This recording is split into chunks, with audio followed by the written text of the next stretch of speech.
We could go back to the beginning and ask ourselves why we decided to organize this trilogy of symposia on photography in the first place. Thinking back to 2009, we had the opportunity to organize some kind of public debate, some kind of public inquiry into photography. The idea was to talk about the state of the field at this, what felt like a very, portentous moment. The first symposium was titled, "Is Photography Over?" It was designed as an open question to come together and think about what's changing in the field of photography, in the practice of photography, and what's being lost and what's being gained. The question, "Is photography over?" was prompted by the rise of digital technology. I think that was where a lot of the anxiety was located in the field at that moment. The object of a photograph, something that you would touch, something that you would hold, something that became like a talisman. There's a sense of the loss of that. A photograph on your iPhone or on the internet was a very different thing. There's a lot running through this about the sort of human or humanistic content of photography.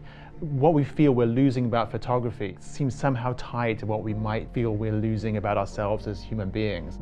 One of the interesting things about doing a trilogy like this over so many years is that each part can evolve out of the previous parts. The second symposium was Bearing Witness. It was also geared towards addressing changes that were happening in the field, specifically the effects on practicing photographers working in sort of so-called documentary genre or photojournalism, and how the rise of citizen journalism, the rise of Instagram, the proliferation of photographs on the internet were affecting people who worked in those areas of photography. One of the things that sort of prompted the conversation was the layoff, I think it was in the Chicago newspaper, of their entire set of in-house photographers. And that was one of those beacon moments when something has really changed here. Professional photojournalists were being laid off because it was too expensive to maintain them, and that the newspapers could get these photographs from people all over the world for much less money. Pictures coming out of the Arab Spring were mostly taken by participants in Tahrir Square. A lot of the photographs that were seen in major media outlets were made by amateurs. The thing that people got so worked up about with digital photography was that you could manipulate the images, and that really hasn't proven to be the source of the blurring of the line between truth and fiction. It's about who the photographer is and how the photograph is deployed. Zoe Strauss spoke really beautifully about this in the Bearing Witness Symposium. She said that there was a code of ethics that photojournalists adhered to. They were not ideological partisans in these battles. Now there's so many different possibilities for how a picture could come to mean something completely different than it was originally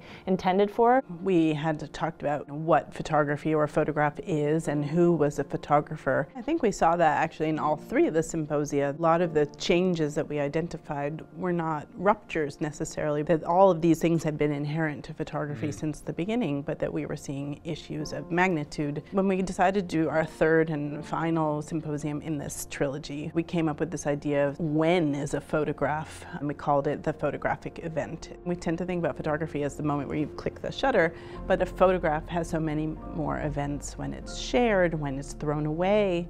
The origin of the photographic event was a conversation we had about Snapchat in its early days. I still remember that conversation. You sort of really had to sit down and reevaluate everything you had thought about photography. That idea that a photograph is made to be seen and then to disappear really upends so many ideas about what a photograph is and does.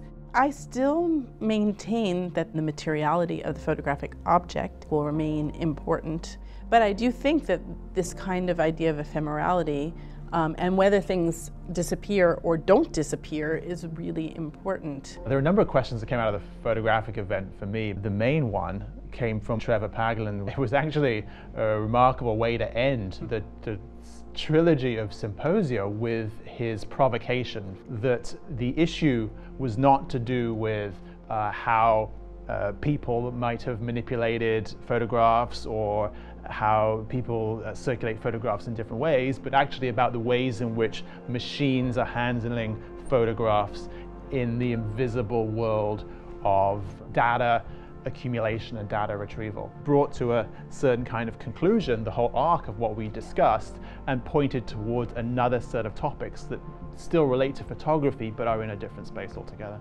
So after this 6+ years of organizing this trilogy of symposia, I mean, one thing that's really been a special experience is the chance to pursue a line of inquiry in public over such a long period of time, and also to take account of what was changing in the world around us, the world of photography and just the world generally.